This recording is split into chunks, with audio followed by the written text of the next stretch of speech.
Your Majesty, Your Royal Highnesses, distinguished guests, comrades and friends, today all are stirred by our presence here and by our celebrations in other parts of our country and the world confer glory and hope to newborn liberty.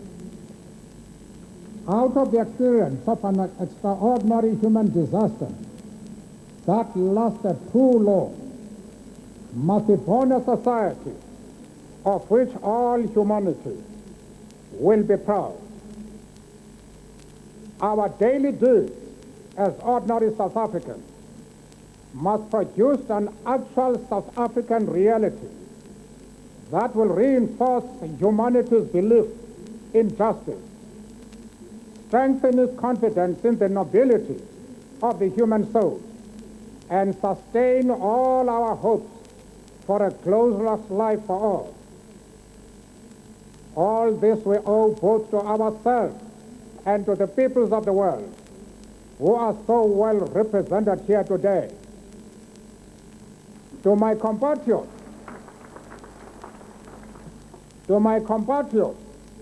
I have no hesitation in saying that each one of us is as intimately attached to the soil of this beautiful country as are the famous jacaranda trees of Pretoria and the mimosa trees of the bushveld. Each time one of us touches the soil of this land, we feel a sense of personal renewal. The national mood changes as the seasons change.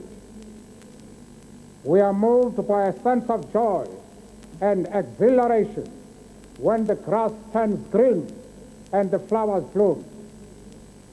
That spiritual and physical oneness we all share with this common homeland explains that the depth of the pain we all carry in our hearts as we saw our country tear itself apart in terrible conflict, and as we saw it spent, outlawed, and isolated by the peoples of the world, precisely because it had become the universal base of the pernicious ideology and practice of racism and racial oppression. We, the people of South Africa, feel fulfilled that humanity has taken us back into its bosom, that we, who were outlaws not so long ago, have today been given the rare privilege to be hosted to the nations of the world on our own soil.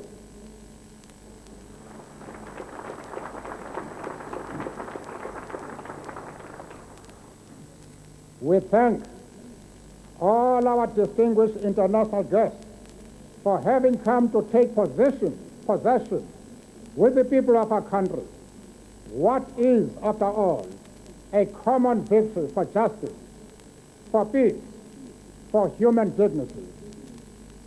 We trust that you will continue to stand by us as we tackle the challenges of building peace, prosperity, non-sexism, non-racialism, and democracy.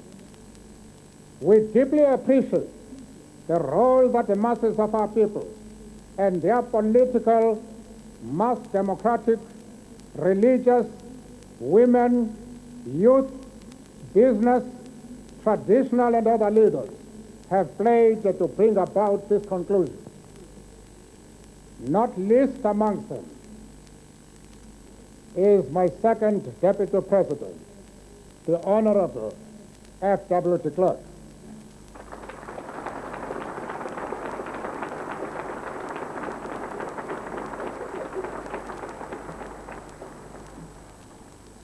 We would also like to pay tribute to our security forces in all their ranks for the distinguished role they have played in securing our first democratic election and the transition to democracy from bloodthirsty forces which still refuse to see the light. The time for the healing of the wounds has come. The moment to bridge the chasms that divide us has come. The time to build is upon us. We have at last achieved our political emancipation. We pledge ourselves to liberate all our people from the continuing bondage of poverty, deprivation, suffering, gender, and other discrimination. We succeeded to take our last steps to freedom in conditions of relative peace. We commit ourselves to the construction of a complete, just, and lasting peace. We have triumphed in the effort to implant hope in the breasts of the millions of our people. We enter into a covenant that we shall build a society in which all South Africans, both black and white, will be able to walk tall without any fear in their hearts, assured of their inalienable right to human dignity, a rainbow nation at peace with itself and the world. As a token of his commitment to the renewal of our country, the new interim government of national unity will, as a matter of urgency, address the issue of amnesty for various categories of our people who are currently serving terms of imprisonment. We dedicate this day to all the heroes and heroines in this country and the rest of the world who sacrificed in many ways and surrendered their lives so that we could be free. Their dreams have become reality. Freedom is their reward. We are both humbled and elevated by the honor and privilege that you, the people of South Africa, have bestowed on us as the first president of a united, democratic, non-racial, and non-sexist South Africa to lead our country out of the valley of darkness. We understand it still that there is no easy road to freedom. We know it well that none of us acting alone can achieve success. We must therefore act together as a united people for national reconciliation, for nation building, for the birth of a new world. Let there be justice for all. Let there be peace for all. Let there be work, bread, water, and salt for all. Let each know that for each, the body, the mind, and the soul have been free to fulfill themselves. Never, never, and never again shall it be that this beautiful land will again experience the oppression of one by another and suffer the indignity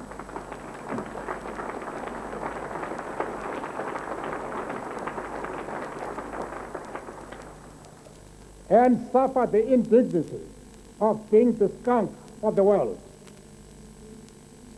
The sun shall never set on so glorious a human achievement. Let freedom reign. God bless Africa. I thank you.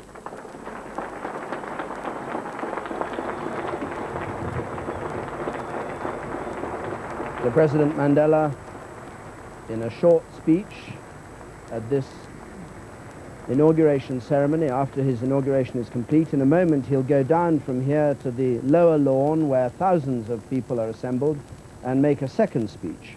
But in this one, thanking President de Klerk, talking of joy and exhilaration and promising a future of renewal. Now the national anthems.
the first of the two anthems, and now Nikosi Sikelele Africa.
Nkosi Sikelele Africa, God bless Africa. And in a moment, the fly past and the 21-gun salute. And here come the first helicopters, French Alouette helicopters, coming across the front of the auditorium as the national salute starts. There's an honor guard of 100 of the new National Defence Force and a 21-gun salute from 4 old 25-pounders. Sounds in the background.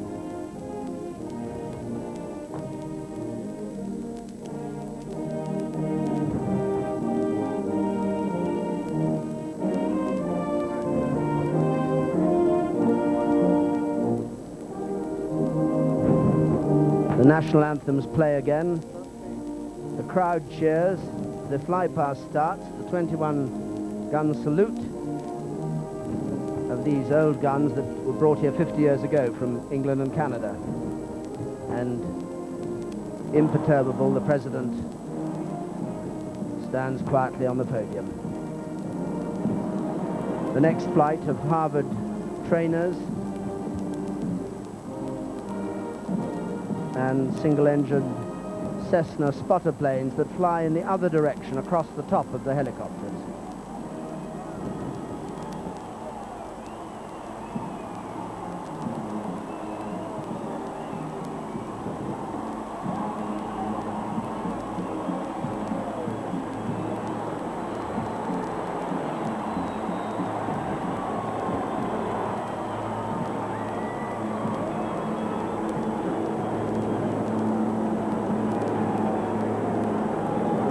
The orange Harvard trainer aeroplanes, orange day-glow paint and white lights on the front as the helicopters sweep across the Union buildings.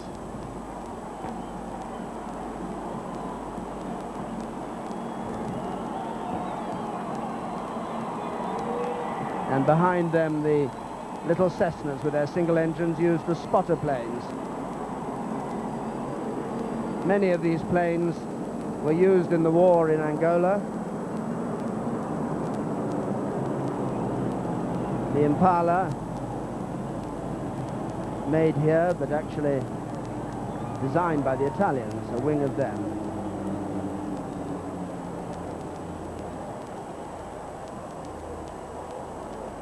The Mirage F1 swept-wing strike aircraft.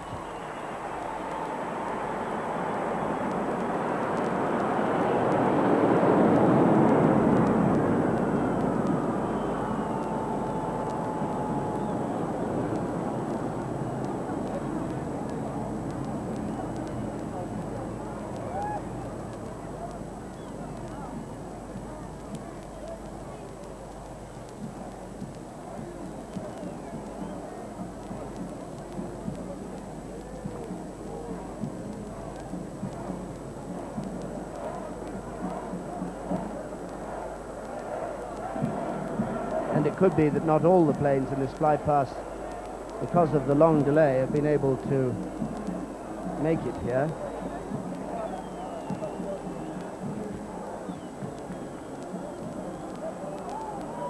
We were expecting some Dakotas, but... oh, here come the Impalas of the Silver Falcons, South Africa's equivalent of the Red Arrows. The colours of the new South Africa streaming from their tail. And a great cheer from the crowd as they go across. And at the same time, Puma helicopters flying the national flag.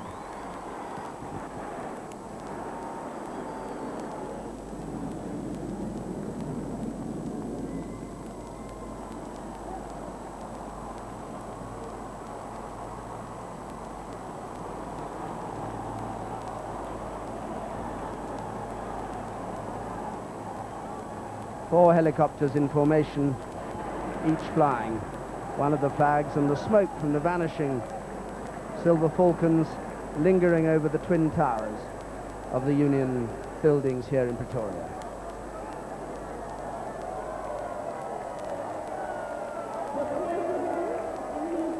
Princess Zenani Dlamini, the Executive Deputy President.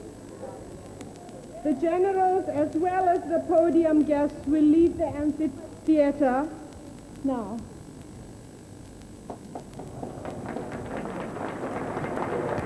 And with that, the formal ceremony of the inauguration of President Mandela is over, and he leaves the podium with Princess Zenani,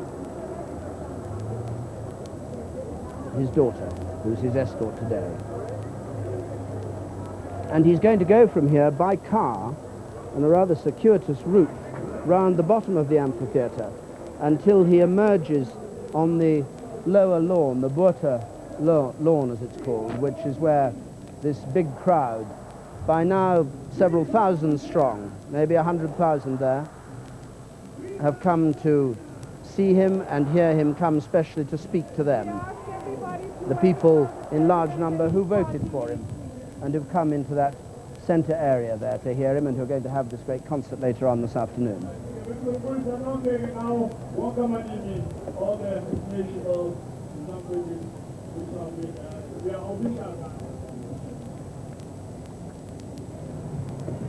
So Nelson Mandela, who spoke movingly from the podium, who used the word covenant, made a covenant to both black and white, a word which will ring in the ears of Afrikaner nationalists who themselves took a covenant, an oath, and wanted to stay loyal to it, to do God's work in South Africa, and who also spoke of giving work and bread and water and salt to the people of South Africa, with a biblical turn of phrase, and saying never again would South Africa experience the oppression of one by another. Never again would it be the skunk, as he put it, of the world.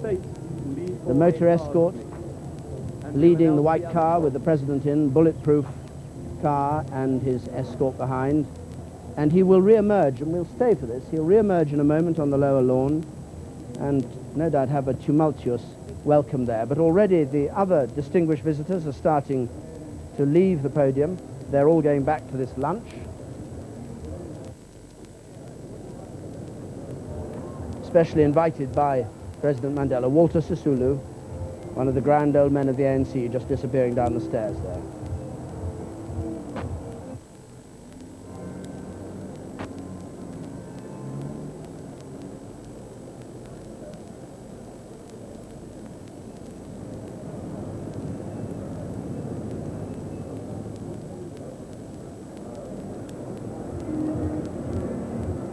Deputy President de Klerk and Mrs. de Klerk. And these new uniforms of the Guard of Honor here, the cap badge, the military fatigues, which is the official style, and a lion on the cap badge, being worn for the first time today. And you can hear the names of the countries being called out, a rather impressive list. Israel, Belize, Angola, Botswana. Israel, Angola, Belize, Botswana, Cape Verde, United States, please. United States coming tail end Charlie in a list of precedents there, not what they're used to, but the delegations 5 to 12, please. 150 delegations then. Delegation 5 to 12. And they're being marshalled, that is China, much as you might marshal people Congo, aboard a jumbo jet Cyprus, to get them all out of here in time for their lunch. Djibouti, Cuba, Eritrea, Ethiopia. And they're off to eat a rather simple lunch with the President and to listen to speeches by Boutros Boutros-Ghali, among others. And members of the National Inauguration Committee must... And by President Mandela himself. For the buses. And to have a simple salad and soup and a bit of veal and some chocolate mousse. Whereas those below the salt, who've been invited to the lesser meal, have springbok pate and smoked crocodile and ostrich fillet and biltong and all kinds of luxuries and traditional Afrikaner dishes like baboti and Xhosa specialities like umgusho.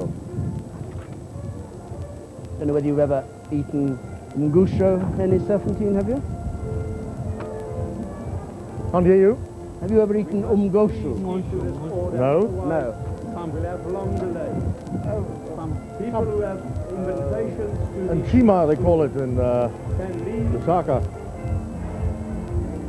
Well, now, while we're waiting for President Mandela to turn up on the lower lawn, just tell me your first reactions to the speech that he made up there, which was obviously a very important one to all these heads of state and speaking to the outside world. Eugene, what did you think of the words he chose and the message he tried to get I think across? they're very carefully chosen. They were meant to project the image, reconciliation, addressing and grappling with some of the expectations of his constituency.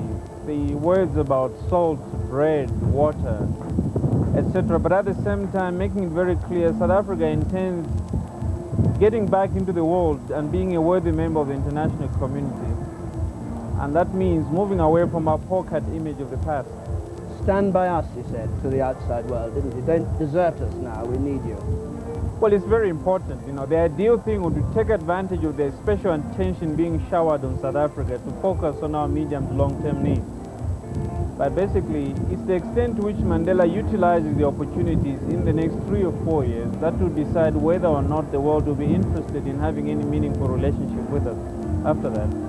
The bands are playing on the lower stage there, crowd cheering, waiting for Nelson Mandela to turn up. Let's just listen to their music for a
a very large crowd indeed there.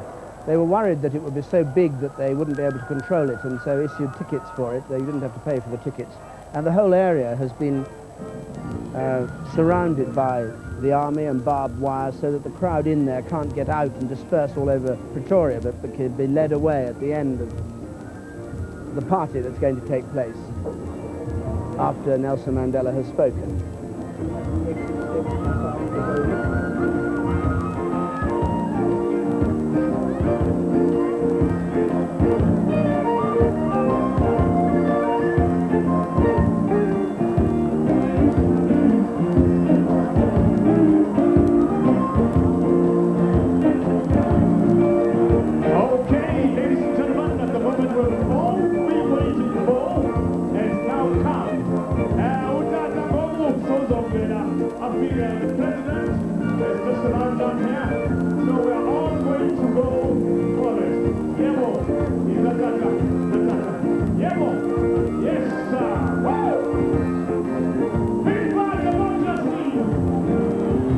They seem to have the signal that the president is on his way to this stage, below the terraces, below the Union buildings.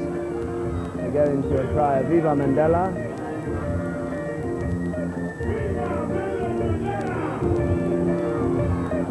And this will be his second speech of the day, addressed to a crowd of ordinary South Africans, black, white, coloured, a great mixture of people. And here he is walking onto the stage. I don't think they've seen him yet.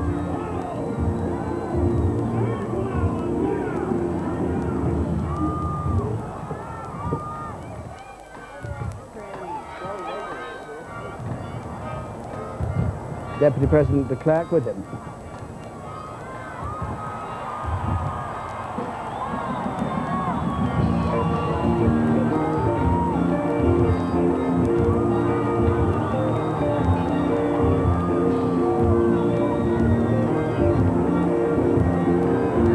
Nelson Mandela typically starts to dance to the music, as does Thabo Mbeki. I suspect Deputy President de Klerk will find it harder to unbend at this moment. Well, he gives a thumbs up and he's obviously quite happy. He's said he's very cheerful about the way things are going. But Nelson Mandela doing his little jog. He's 75 years old, but a very fit man. He exercises every morning. He keeps himself very trim. Looks as if they're going to do a threesome, but maybe not.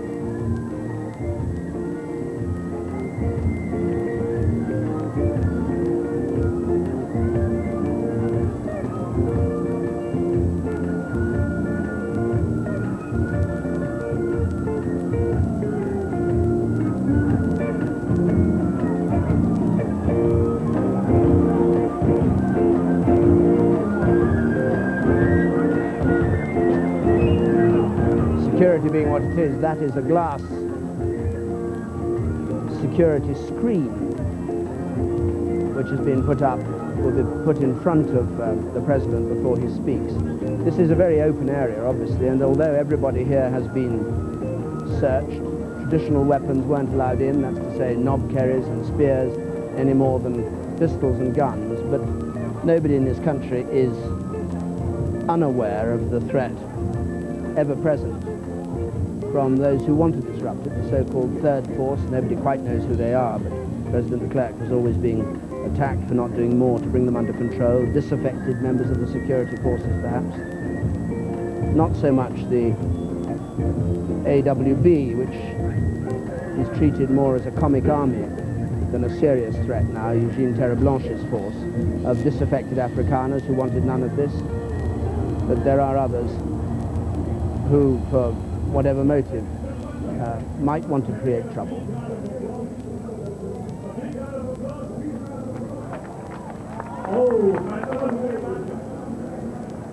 Okay. Shine, South Africa, shine. Shine, South Africa, shine. Viva Mandela. Viva South Africa. Viva democracy! Shine, South Africa, shine!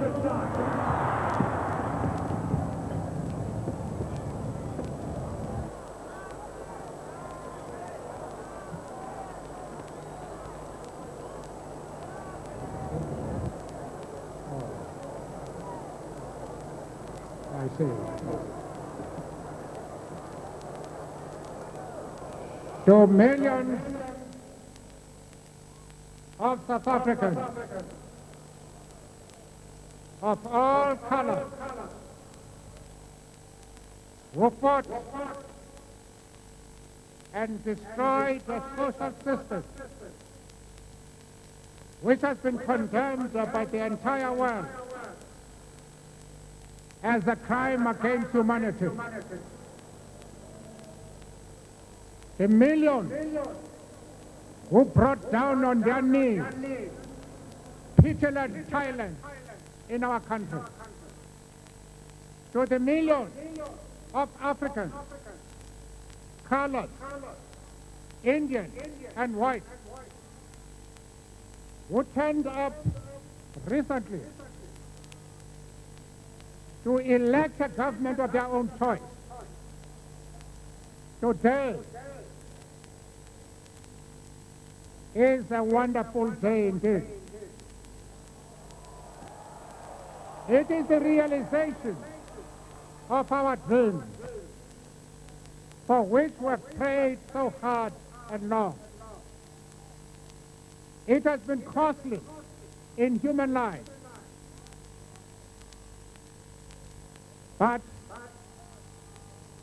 laat ons die verlede vergeet. Wat voorbij is voorbij.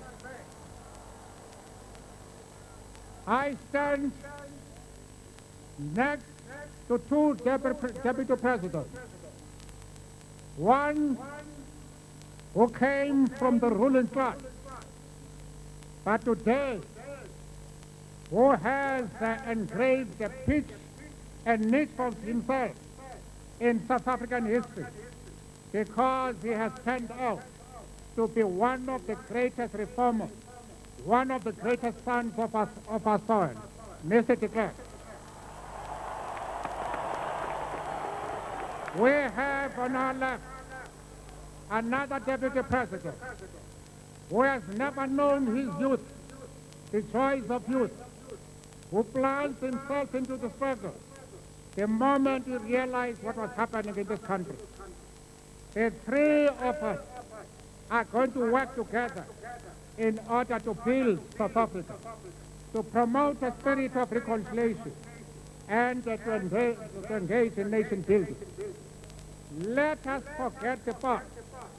Let us now work together to make this country a great country. And if you give us your support, there is no doubt whatsoever in my mind that we have a country that is going to play its role, not only in regard to our region, but throughout the continent, and indeed throughout the world. I ask you to pray for us, because we need your prayer. I ask you to give us your wholehearted support, because we need it. We ask you to give us your good wishes, because we need them. That is all we need in order to secure a better life for all of you. The three of us have committed ourselves on various occasions that this is what we are fighting this election for. Now we have won. We have forgotten our differences. We are now busy healing the wounds of the past, and it is for you to support us in that path. I thank you.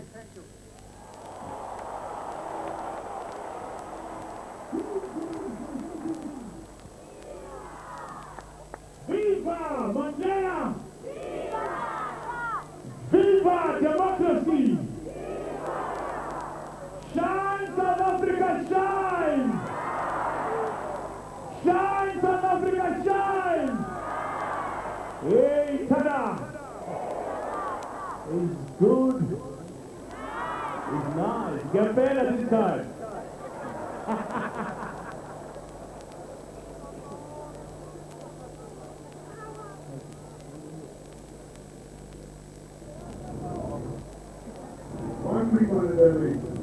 Okay, ladies and gentlemen, thank you, Mega Footy. It's now in the African Jazz Pioneers.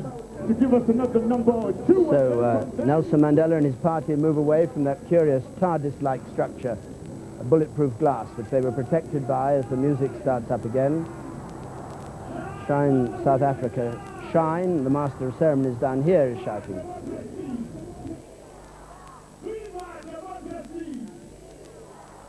Viva President Mandela! Hey, ja! Yebo! Hey, tada!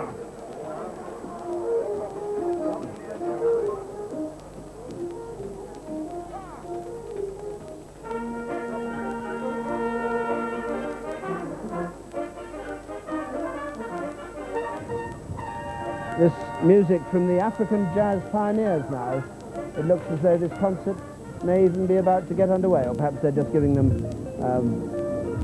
a little indication of what's to follow. But a huge crowd and very easygoing. They've had television screens to show them what was going on in the Union buildings above of the inauguration of the President. They're looking forward to this afternoon concert to celebrate that.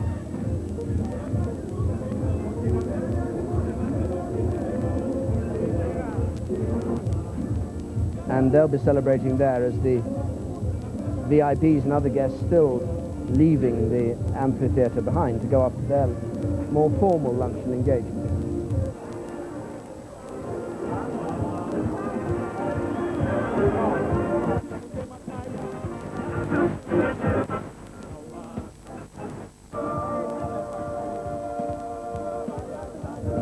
A coffin of apartheid being carried through the crowd.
But I'm playing out on the 27th. This time, yes.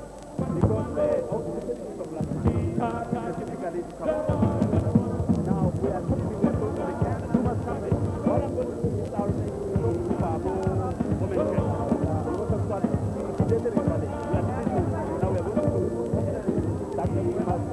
that. Yes.